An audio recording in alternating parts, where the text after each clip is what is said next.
excited to be here with the Michigan premiere of The Human Experiment. My name is Rebecca Munich. I am the Environmental Health Campaign Director for the Ecology Center. And we want to take a few moments here to talk a little bit about the film, a little bit about what's happened since the film wrapped up, and answer a few questions that I have that we get from folks typically about the film and about our work. So I just want to take a moment to introduce who is on the panel here. We have Jen Canvasser. You may remember her from the film.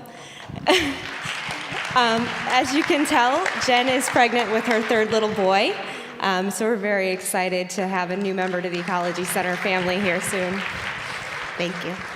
We have Don Hardy, one of the directors of the film and producers of the film, who flew in for the premiere tonight. Very excited to have him. And then Joyce Stein, who is a neonatal nurse who was featured in the film as well, and who is an incredible activist for children's environmental health issues here in Michigan. I have known Joyce for 7 years now, and we have worked together on federal and state chemicals policy reform. So I think this is a really great group to talk about what's going on and what we all can do. So I sort of want to just start off asking everybody, why did you participate in this film? What was it that made this issue important to you? Go first.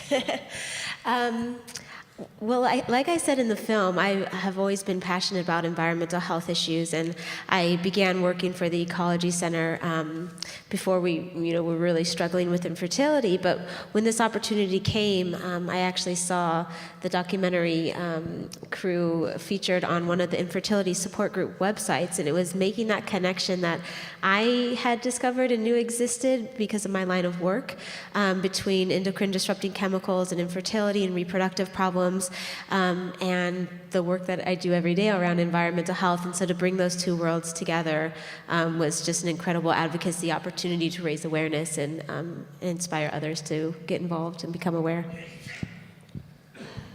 Yeah, and for my partner Dana Nachman and I, we've done a few different documentaries together, and with wide-ranging topics. And when I walked into the office one day, Dana shoved a whole bunch of research into my hands and said, "Did you know that most of the chemicals, or most of the products you buy in stores today, aren't tested for their safety?"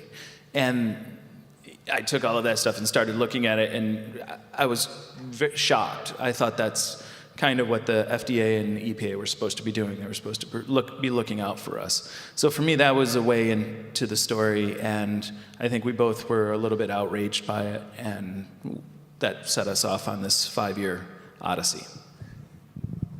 Well, and I had known Rebecca and Jennifer, and then I had taken care of Jennifer's boys. So when they asked me, I had already been working on some things with them on the Michigan Safe Children's Product Act. And then just as a nurse, for me, this whole topic is all about health. It's all about health, and I don't think the public really realizes that, and I know the legislators don't really know about that, so this was a great educational opportunity. Don, it sounds like this was maybe a new topic for you when you started, and I wonder what are some of the things that you found maybe most surprising or shocking in the making of the film? Well, I think, we started out as journalists, and we're used to taking on a lot of different subjects and learning about them, having windows into these worlds. And for this issue, I think what was, beyond the what I feel is the failure of the government to protect its citizens, the next step is, who are the people that are really trying to make change on this issue? And it's largely very grassroots organizations and people like Jen, and Joyce, and the Ecology Center, folks like this that are small but really passionate about it. And I think that was somewhat of a surprise, and that's kind of why we grounded the film the way we did around sort of the three central characters, Marika, Jen, and Hannah. It gave us a way into it that not only were they affected by health affected, I should say, they were really passionate about it. So that's kind of gave us the focus to it, but it was very surprising. And Jen and Joyce, this work can be tough sometimes to do, and I think the film is emotional, and it's a testament to the work. I wonder what gives you hope when you do this work and when you think about impacts, when it is tough to go up against some pretty big adversaries on the other side. I always think that it's inspiring to work with new families, especially the families who have young kids who haven't really learned much about this issue and this work, and they're motivated and they want to do something. And so that's always really inspiring, and I think that's part of the work that I love so much about the Ecology Center is that grassroots community education and empowerment is giving people the tools that allow them to reduce their exposure to harmful chemicals and to get involved in advocacy efforts at the state level. So I think that's really inspiring, and it shows that we can make change. I have to say part of mine comes from just working with both Becca and Jennifer, and their untiring, just continuing to working on these issues. But then as a nurse, it's a little more easier maybe for me to go up against some of these because it's kind of like going up against a physician. You don't always get As a nurse, you don't always get the answer you want, and you may see something in your patient and you're like, oh, I'm pretty sure this is what's going on. And so you have to go back to the physician and you say, this is what's going on. And then it may take a while, but you have to be persistent to get them to see, what you're seeing. So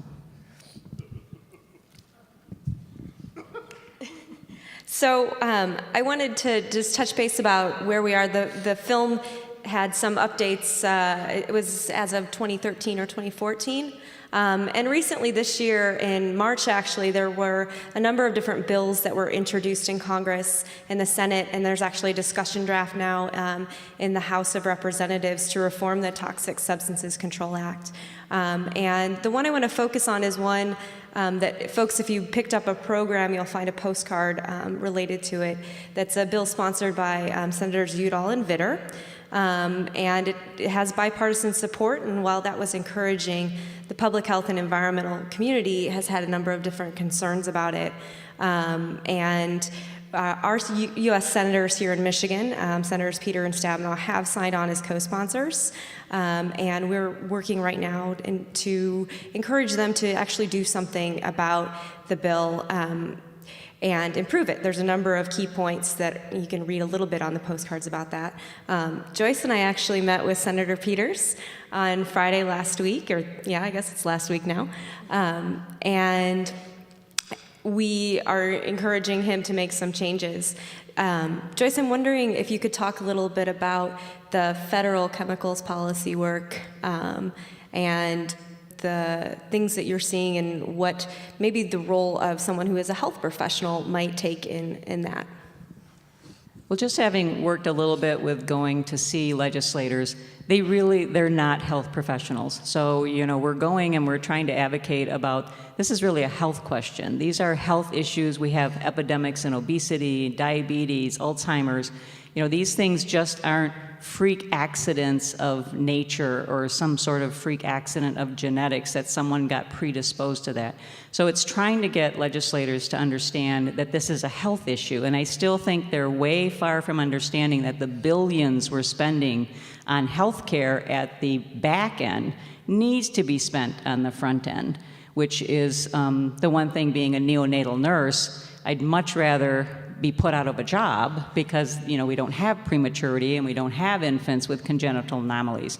But getting the money on the front end is really hard. We can get a top-of-the-line isolate, that costs hundreds of thousands of dollars, but putting that money in finding out of how to keep them from getting premature isn't really there as much. So getting to understand the research is all there. There's tons of research on what these chemicals do. And I think the fact that 200 plus chemicals in umbilical cord blood, that is unacceptable. And as a neonatal nurse, we deal in like minuscule little drug levels. When we're giving a drug to a baby, you can hardly see it in the syringe. So when I'm seeing a chemical level, I'm like, is no one paying attention? So really trying to get the legislators to understand the health issues, and that's where health professionals, physicians, nurses need to speak up more. They need to talk about the science, they need to talk about how someone gets a disease, what the molecular level, the genetic level, because they aren't seeing that. And I think if you put a face on it of, a kid with juvenile diabetes or autism, these things need to be handled at the prevention stage. And Don, I know you're doing a number of these screenings, you and Dana and others across the country, and I wonder what you're hearing from folks and what activity, is going on. If you could tell us a little bit about what's happening outside of Michigan and other places.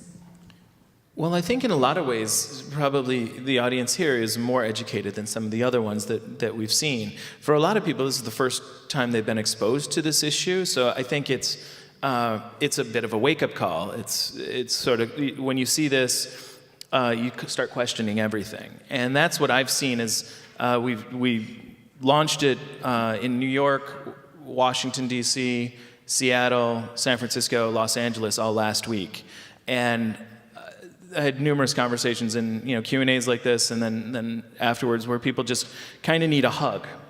They need to, where do we go from here? How do we start to make small changes for myself, for my family, for my friends, instead of just waiting for the government to make change? So I think that's kind of where it is and what I've seen over the past couple weeks. And Jen, one of the other things that was covered in the film were market-based actions, and I thought it was terrific that you guys covered a building company, and I wondered if you could talk a little bit about work that's happening to move the markets. In fact, even last week in the building sphere, Home Depot just announced that they are moving out of phthalates in their vinyl flooring products, which is really exciting. Could you talk a little bit about market campaigns and what's going on? Sure. I think that market campaigns are so exciting because while we can make small changes in our everyday life to buy safer products and products that don't have harmful chemicals, we cannot shop our way out of this problem. We're still going to be continuing to be exposed. And like the film and what has been discussed already, the legislation is challenging and it's frustrating and it's not moving quickly enough.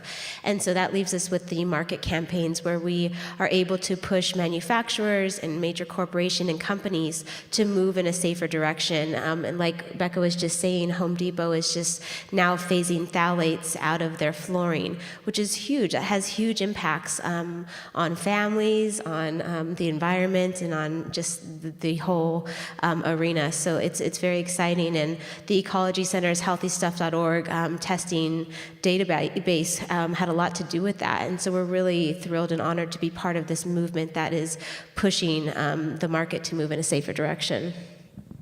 I think that's really helpful. I also think that people probably do wonder, are there simple things they can do to protect themselves or protect their kids? And I wondered if anybody could address some of those.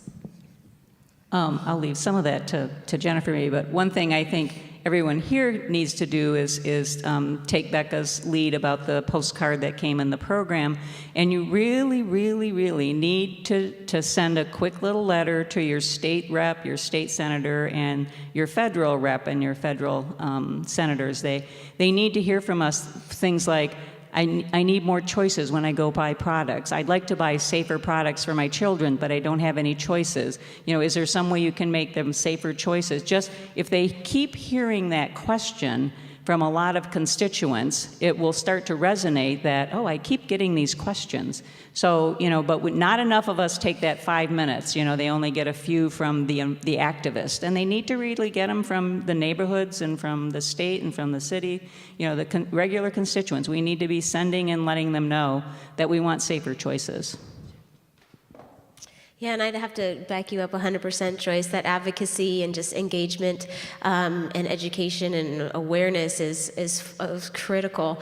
And just in terms of making changes, it can be really overwhelming. Like Dawn was saying, you might be alarmed and overwhelmed, like where do I even start?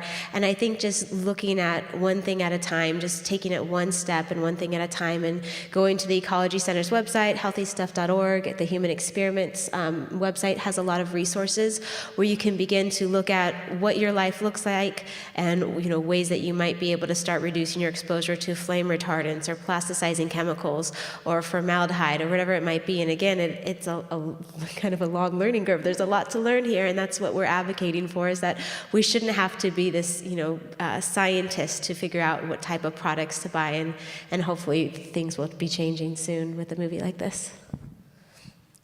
Don, again, since it was a newer issue to you when you started, are there things that you've changed in your own life as a result of producing the film? Yeah, absolutely. I remember, to Jen's point, not long after we started, my wife called me from the supermarket and just kind of this paralyzed, like, I have no idea what to buy here. And so we did exactly what Jen said. We started gradual, phasing out things, and also learning what we could really do without. And I think that's a big part of this, is using less stuff. Like, we all have just so many different things that all do the same thing, and they're probably not necessary. So, that was a big thing for us, is starting to pare down, and then simple things like taking your shoes off when you come into the house, making sure your guests do. Opening up your windows as much as possible, getting natural air. And there are some things you can do that don't cost a lot of money to start making some changes. So yeah, it's had a profound effect on us and the way we live. So on the program, we have information. We have our website at the Ecology Center. We're based right here out of Ann Arbor. And we also have the Human Experiment website. And I know there's a number of resources there for folks to look at. But I wanted to ask the panelists, do you have a favorite website or organization or testing place that you go to look up information?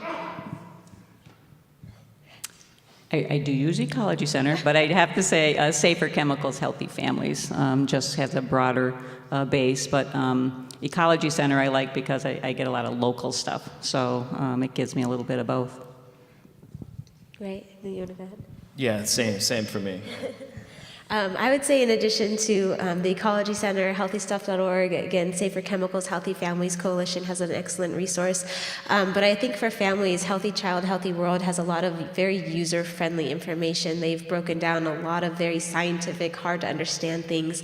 They have videos and just a lot of information that's easily digestible, and resources that you can go to and things to do. So I think that's another one of my personal favorites. Healthy Child, Healthy World is one of my personal favorite websites. I think they do a nice job. Yeah.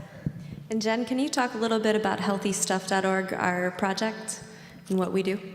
Yeah, I'm not the best person to talk about it, but absolutely. I can fill in if need be. So I have the amazing opportunity to work with my partners at healthystuff.org, where we've tested thousands and thousands of consumer products for toxic chemicals. We've tested things for flame retardants, heavy metals, plasticizing chemicals, endocrine disruptors.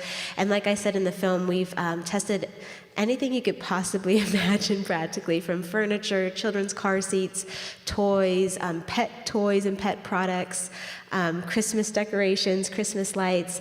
And it is, again, it serves two purposes. One, it helps us to inform consumers, to help us make more informed purchasing decisions, but it also helps to move the market, because as businesses see our testing results, because we publish, and like the Home Depot thing, it was, we received tremendous media coverage around the Home Depot testing results that we just did with the flooring.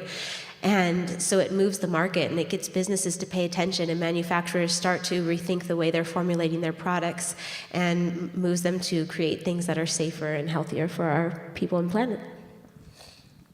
Terrific. So whenever I do an interview for the media, they always ask me at the end, is there anything I didn't ask you that I should have? So I wanted to have folks answer that. Well, the one thing I would like to just do is say a thank you to Jen and Noah for letting us into their lives and let us document them over the past, 5 years, and giving us a window into this story, because it's very hard to talk about, and we certainly couldn't have made this film without their participation and friendship. So.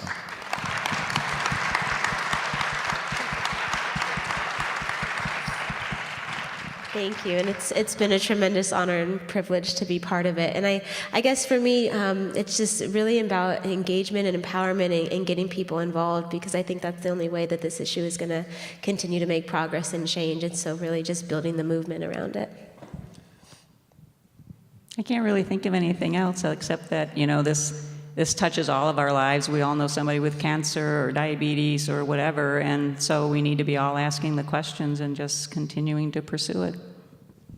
Terrific.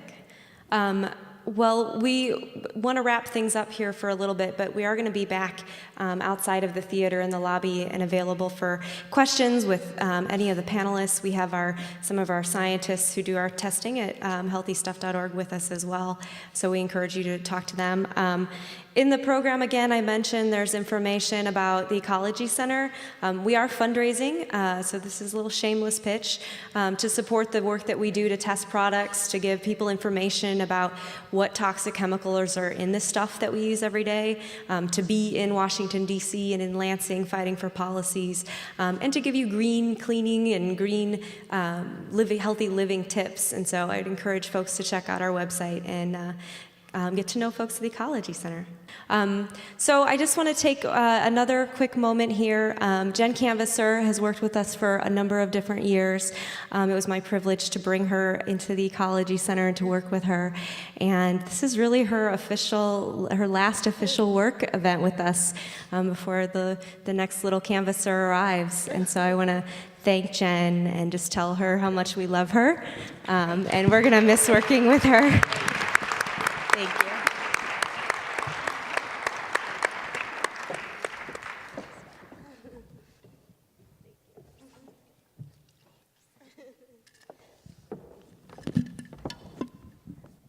So thank you, everyone. I encourage you to come out and ask your questions out there. It's hard without the mics for folks to hear everyone.